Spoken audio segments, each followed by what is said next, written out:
Is your paperwork system more piles than files? Does your desk, closet, or whole house look like a tornado went through and tossed your stuff everywhere? Yet, do you know that that order form you need is in the fourth stack on the left about halfway down? Do you own enough office supplies or containers to open your own container store? What do these have in common? They are all part of your executive functioning, specifically organizing. Get ready to learn about your brain. Welcome to Motherhood in ADHD. I'm your friend, Patricia Sung. My mission is to be a lighthouse for mothers with ADHD, helping you find your path to success by learning to appreciate your ADHD as an asset. I'm seeking to change the paradigm that ADHD means your life is doomed to be a hot mess. So I'm sharing strategies and encouraging you in your pursuit of happiness to love who you are every day of your ADHD life.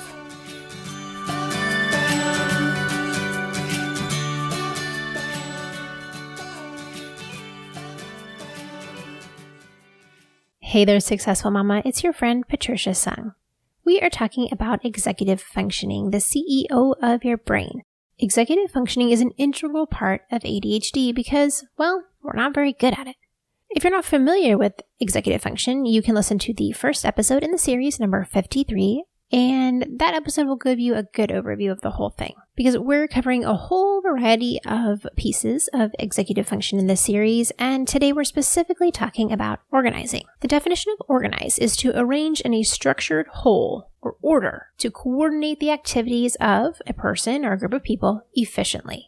The key here is efficiently. A lot of us have systems in place, but they are far from efficient. Some of us have created systems that are really bizarre to everyone else, but truly work for us. And then you have the group of people who are so organized that their files are color-coded tabs printed with the label maker because there are perfectionists, me included, where you've worked so hard to be on top of things that it's almost overkill, and our coping mechanism from childhood has turned into a little bit of a problem because we're using it in an unhealthy way. If you're in this camp, you can head over to episodes 41 and 43 where I talk all about perfectionism and anxiety in ADHD women.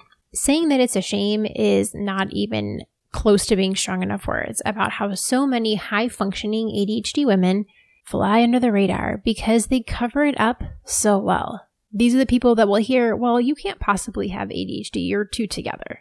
You're too organized. You have an advanced degree. There's no way you could have ADHD. If only you knew. That is simply a sign of somebody who's not very familiar with ADHD. But I digress. So when we're talking about the way that we organize, are you choosing your method deliberately? Is it really working for you and not just pretending that it works for you because you're covering up your insecurities? There are definitely those of us who work with the file system of, oh yeah, that's in the fourth pile over there on the left. No, go about, a little bit farther down. Oh yeah, right there. That's where that paper is. And we know. And for some people, that totally works. And for other people, they just look at all the piles and go, it's in there somewhere. Ha ha ha. And they make a joke out of it. So, is this truly efficient for you? Can you find the stuff that you need? That's what matters when it comes to organizing is it working for you? How do we see organization show up in the executive dysfunction for adults with ADHD? Maybe you have that giant mail pile you haven't sorted, or maybe it's more like Mail Mountain. You haven't paid your bills because, well, they're sitting in Mail Mountain. You haven't opened them yet. Maybe you have chaos in your home and your desk, and you have paperwork volcanoes, and you can't find the forms for your kids' school pictures or field trips. They're here somewhere, but I don't know exactly where. Do you know where you're supposed to be and when and what you're supposed to bring with you? A lot of times our poor organization makes us late because we're trying to leave and we can't find our keys or the thing we're supposed to take to this meeting or our phone. And also tied in is task initiation, where you have big projects and you're not sure where to start, so you don't start at all, but you haven't figured out how to chunk that project into smaller pieces and organize it in a way that makes sense for your brain and your brain to actually get things done. And then there's the second group, which I mentioned earlier. There's these people who appear super organized, but sometimes that's a coping mechanism that's gone wrong. Some people it works for, sure, But some people are over there redoing their to-do list and making it look prettier. And, I should rewrite it so that it's in chronological order so I know which order that I should do the tasks in. We're focusing on that planning and organizing part so much that we're missing out on the execution part of actually getting the things done that need to get done. There are plenty of us that spend more time buying washi tape to decorate the folders that the papers need to go in than putting the papers actually in the folder with the washi tape.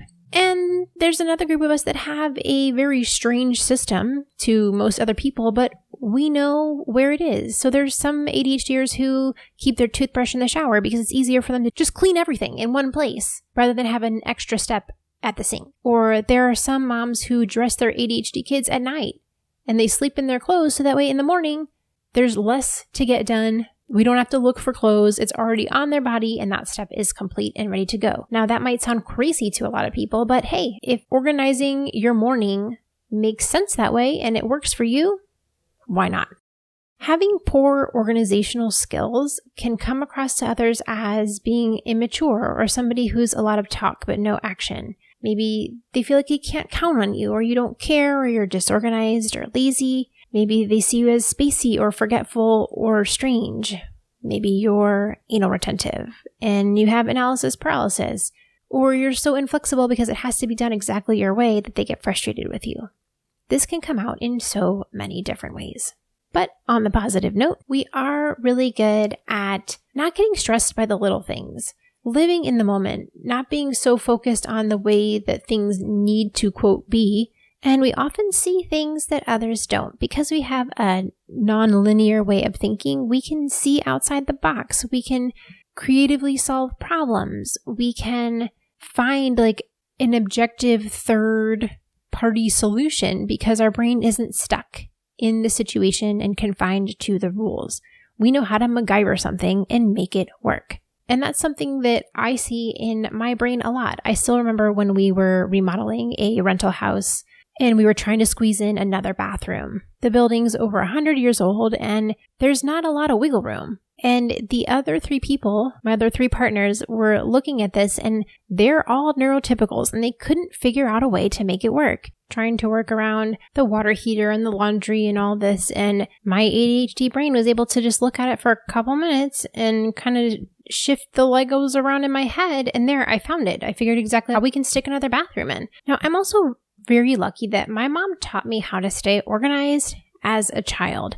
She helped me build that muscle from such an early age that I am stronger at it than most ADHD people because I've had a whole lifetime of practice. But I also recognize that I have to stay on top of my system or things fall through the cracks and get forgotten. I know when I am getting stressed and things aren't good because I see how my systems are falling apart and how I choose to take a default, quote unquote, easier route rather than go ahead and follow through on the system that I know works for me. That's a clear indicator that I am starting to struggle and be stressed. And now I use those skills to implement loose routines that fit my lifestyle. I know a lot of us really struggle with the word routine. It sounds so constricting, but it doesn't have to be. Routines don't have to be military precise. Routines can be flexible. Routines can be tailored to fit your lifestyle in the stage of motherhood that you are in.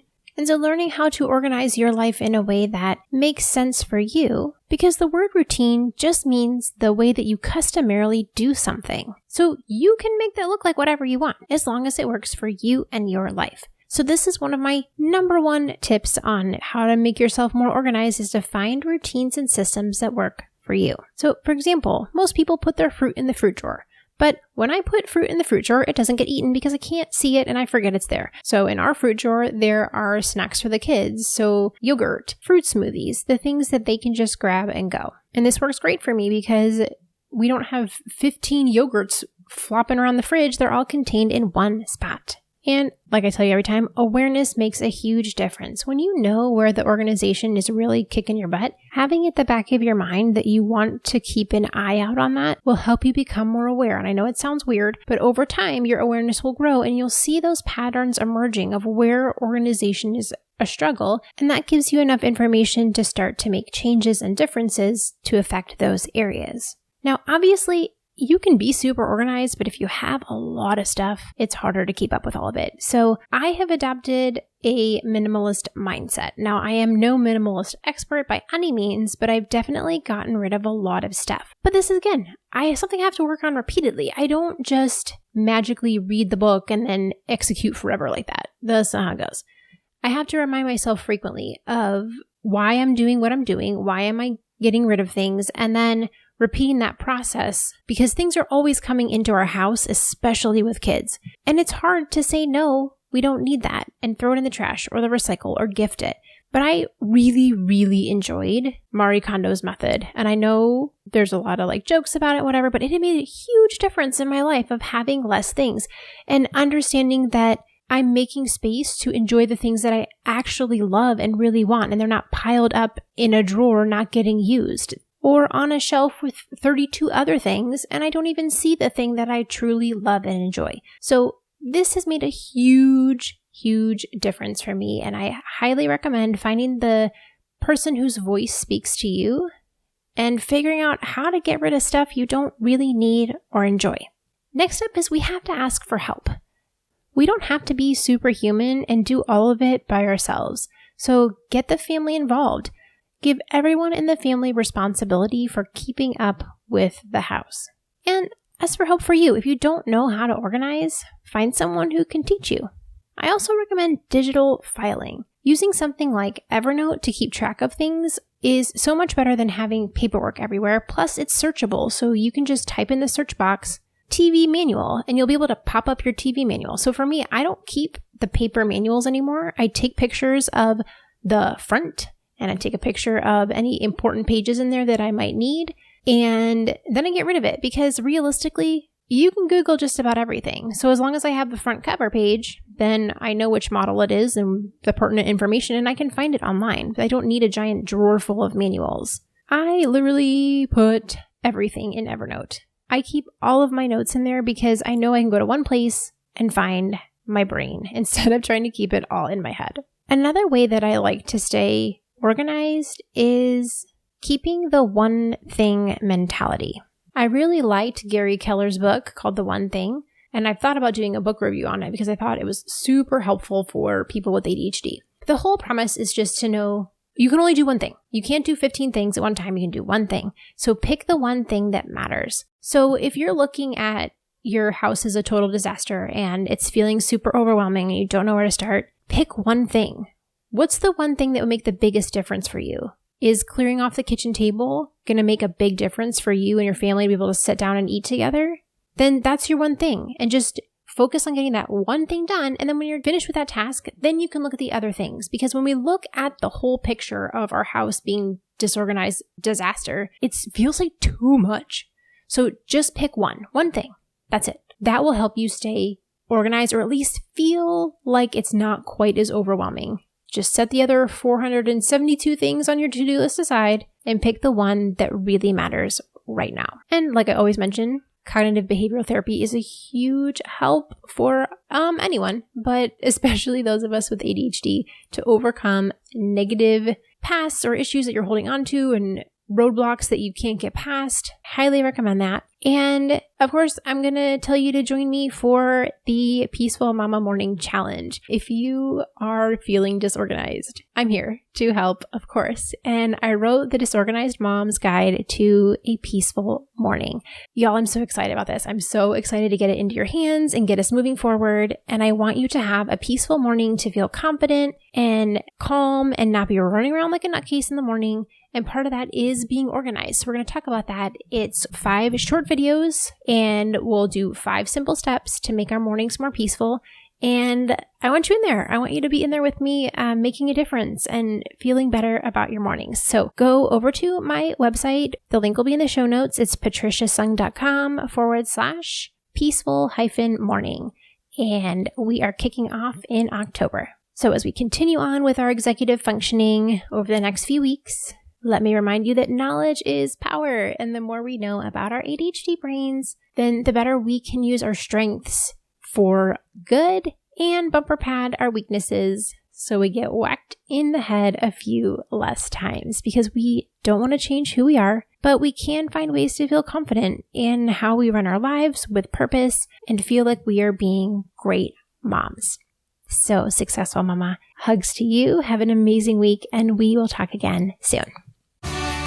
Thank you for listening to Motherhood and ADHD. For more resources, head over to our website, www.motherhoodandadhd.com.